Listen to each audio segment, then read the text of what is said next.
Good evening. We are mere days removed, or on the way, to Superbowl XLII, where the New England Patriots have a chance at history. 19 consecutive wins, a perfect season. Can they do it? It's the question that is on the tip of every sports fan's tongue since the beginning of the season. Now, there are a lot of questions to be asked about the game, Mike, but the one that I would like to present to you is why is victory such a desired concept in sports? Well, Ben, as you know, I'm a former professional athlete, so I can give you the perspective of someone who's been there, someone who's seen victory up close. And it's, from my experience, I can tell you that victory is an ancient concept, possibly predating the dawn of man. But for our purposes here tonight, we need only concern how victory is valued by Homo sapiens and possibly his precursor species. And I think that victory became very, very desirable the very first time we saw the scenario of 2 monkey men enter, 1 monkey man leaves. At this point, it became so desirable in humanity that it was a no-brainer, really, to integrate the concept into sports. Well, there's absolutely no question that the concept started out strong, with victory levels shooting to 50% immediately. Overnight. But those levels have stagnated over the past few centuries. If victory is as desirable as everyone makes it sound, and by extension defeat so undesirable, why do they occur at such a similar ratio in a given sporting event? Well, you know, Ben, as a former pro sports athlete, I'm not really a theoretical mathematician or a philosopher or even a cosmologist. So you sure those weren't your fluff courses at UFC? No, they were not.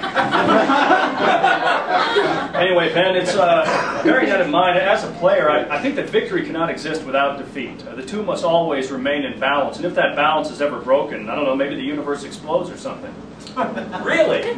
You think that the consequences are that dire? Yeah, as a matter of fact, Ben, I think we're in a great deal of danger just discussing the possibility right now. I think it's dangerous thinking.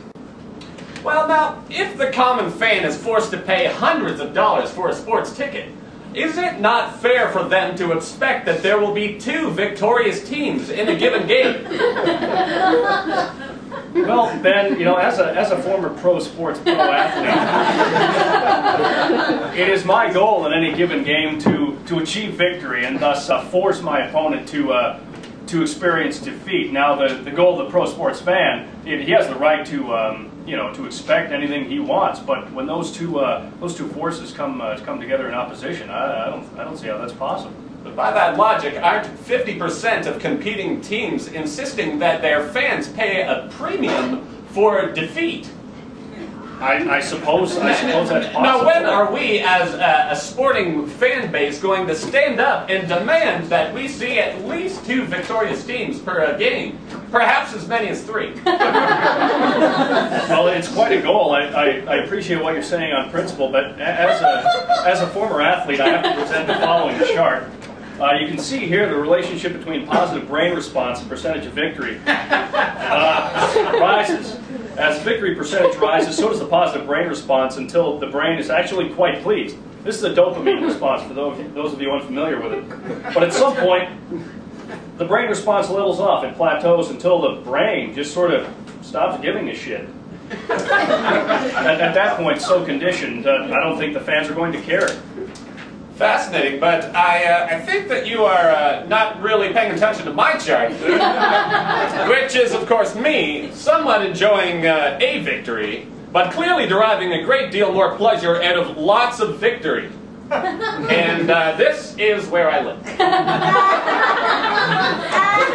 All right, well, then I just have to say I'm a purist. Victory ain't broke, so don't fix it.